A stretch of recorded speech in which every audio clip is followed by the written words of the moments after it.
Ay, ako, nung sobra yung inflation ng Canada, puta nga dati, 10 years ago, yung wallet ko nakakatikim pa ng $100 bill. Ngayon, wala. Pati mahal na yung mga bilhin ngayon. Oo, dati nakakatikim pa ng putang $100 bill yung wallet ko. Ngayon, wala na. Anong taon kayo dumating dito? 13 years ago, taga sa Canada, yung kanilang health. Ito nga tayo para- Pag wala kang pera, mamamatay ka sa Pilipinas. High blood, pag-cholesterol, tulusin para sa akin. 1, PH. Kita nyo po tol oh.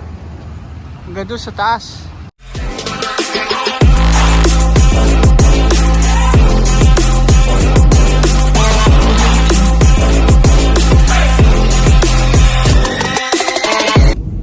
Kahapon mga boss, pumasok ako sa 7-Eleven at nakakwentuhan ko si tatay. Yung tinatawag namin tatay doon, siyempre siya yung pinakamatanda sa amin doon.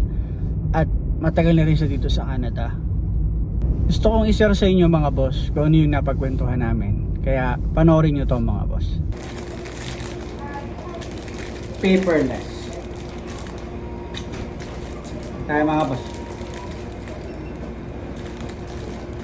Ay, ako, nung sobra yung inflation ng Canada, puta nga dati, 10 years ago, yung wallet ko nakakatikim pa ng $100 bill. Ngayon, wala. Pati mahal na yung mga bilhin ngayon. Oo, dati nakakatikim pa ng putang $100 bill yung wallet ko. Ngayon, wala na. Anong taon kayo dumating dito? 13 years ago, yung 2010, ano, Tagal na. 2011.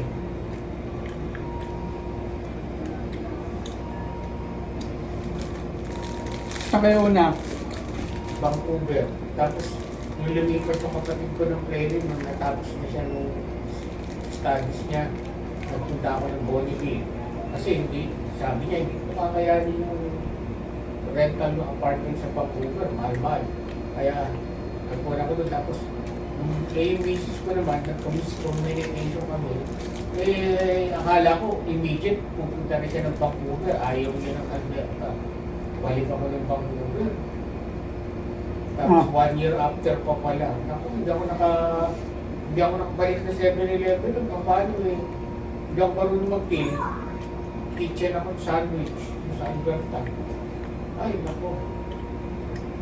Tapos nung namatay yung misis ko, balik ako Alberta sa Grand Prairie na. Doon, kay Erwin ko pa nga nabigay yung resume ko eh. Magkano inabot yung sahod dati? Nung unang trabaho yung 7-Eleven? Baby mo lang.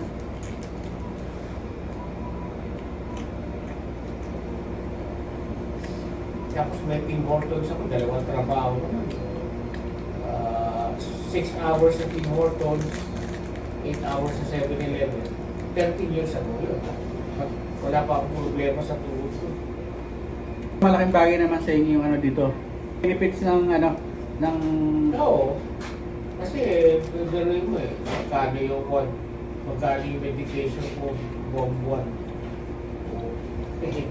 Dito libre. Ha? Libre.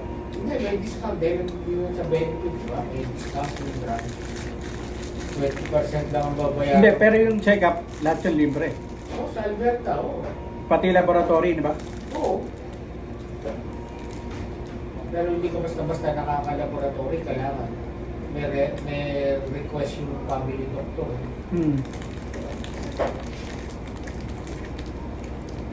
Pero kung sa Pilipinas sa gamutan yan, Ano, medyo nagagastos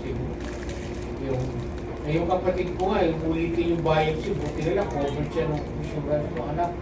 Alam mo kung magkano biopsy doon? 80,000. saan sa Pinas? Oo, sa Pinas. Sabi nga sa'yo, sa Pilipinas, pag may cancer ka, hindi yun nagagastos. Pero biopsy pa yan, 80,000 na. Jesus Maria siya. Eh, yung mami nga, nung nag-brachytherapy mami, government pa yun, subsidized, government hospital. 20,000 bawat radiation. Pucha na na. Makakalahating milyon ng mami na. Mga boss, kausap ko si tatay. Isa yan sa matagal na dito sa Canada. Malaki na yung pinagkaiba nun sa ngayon. Dahil sa cost of living.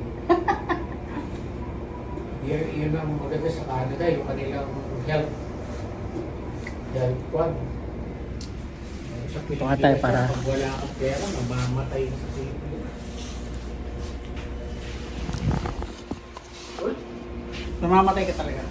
ba? Ito, parang ano yan? Meril ka? Meril?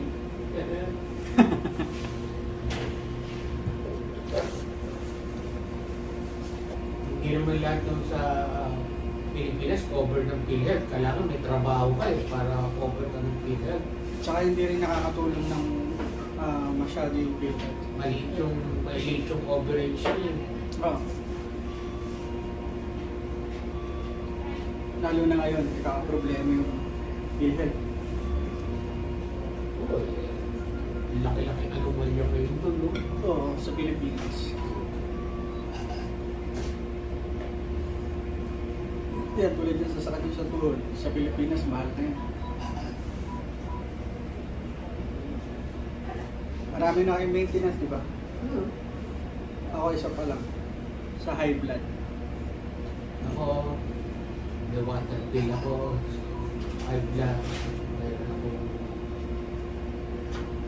pang-cholesterol, meron ako tamsulusin para sa akin, EPH. Apat? Oo, apat. Tapos meron ako supplement. Sa Pilipinas yun. Hindi talagang, yun ang kagandahan ng may benefit yung trabaho kasi nadi-discount mo yung drugs, optical, dental. Kaya, maganda pa rin talaga dito sa Canada. Oo. Kaya kailangan mo yung pag matanda ka na. Pag bata ka, yan, hindi mo kailangan yun. Pwede ka mag-Saudi, pwede ka mag-ano. Pag matanda ka na, kailangan mo yung hospital. Oo.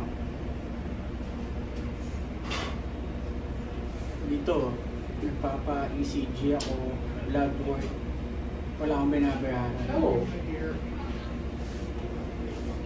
Minimal lang yung minimal lang yung MSP dito kami. Sa Alberta, walang bayad talaga. Alberta Health Services na ganyan. Magkano tax doon tayo? Ay, mas mura pa nga tax sa Alberta kaysa dito. Dito, dalawang tax. Sa Alberta, isa lang ang tax. No? Dito, meron kang GST, meron kang PSP. Dito sa Alberta, isa lang ang tax sa Alberta. Mayaman na Alberta. Oil. May oil sa Alberta. Ay, dito may konting oil din, pero ang talaga oil sa Alberta ng Bukal. Oh. Pati yung farm niya yan, nakita mo, may cholesterol yung baka, yung baboy, at saka yung manok, may oil pa rin.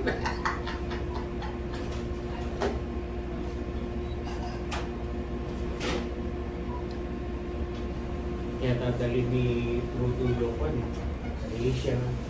Kasi nga naman, puta na, lalagyan ng tarif, ay, mamahal ang gas mo. Pati yung gas natin dito, mamahal ito. Dadali ko sa Asia yun.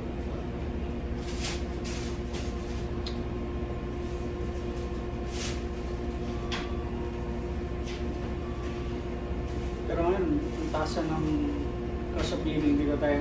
Oo. Dito lang nung panahon mo, nung unang dating mo dito. Oo. Dati, $100, mapupulong mo yung isang grocery cart. Ngayon, $100, may grocery basket, hindi mo mapulong. Yun nga, no? Yan ang inflation. Tapos bumababa yung value ng lupa. Dati, 1:1. Kaya nga, lumipat ako ng Alberta eh. Alberta, mababa. Baba. Tsaka mas konti yung tax. Pero yung rate nila, yung minimum rate nila dati. Oo, mas mataas sa Alberta ng konti. Uh, Dito, $7 ang minimum. $10 na sa Alberta eh. bakas yun. Oo. Eh, siyempre, oil. Minaman ng Alberta. Kasi gawa ng oil. Kasi kahit na dito sa mga oil patch, mas malaki sweldo ng oil patch ko sa Alberta kasi dito. Kasi dito konti lang ang Oo, konti lang ang oil dito. Hindi ka tulad sa Alberta. Grabe. Yan ang umahawak na ilaran ng Alberta. Oo. Oo. Eh, paano yan? Eh, si Trump, nag-anong silang ano? 10%. Dadali naman ito sa Japan pala yung mga liquefied petroleum gas.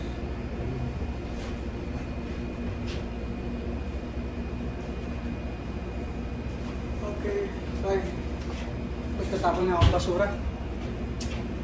Tanggal na naman yung ano dun eh, yung bus eh. Nakatak na naman ang Anong pump number? pump number 6. Na naman. Yung pump number 6 na yun, parating na tatanggalan ng hose. Okay, check mo na. Di ba no silang tawag doon? Oo, no sir. Tanggal yun, tsaka yung ano. Pero binalik naman, and then, nung ano pa pala yun, nung ikalawang araw pa pala.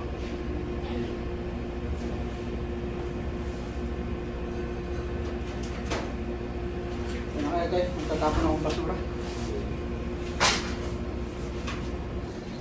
Mga boss, nagpapalit ako ng resibo sa labas. Dito sa lahat ng pump na nakikita nyo dyan. Tapos, yung isang pump, putol na naman yung hose niya. So, yun yung pangkaraniwan nangyayari. Naiiwan ng customer na nakasaksak yung nozzle dun sa kanilang tangke. Mapakita ko sa inyo.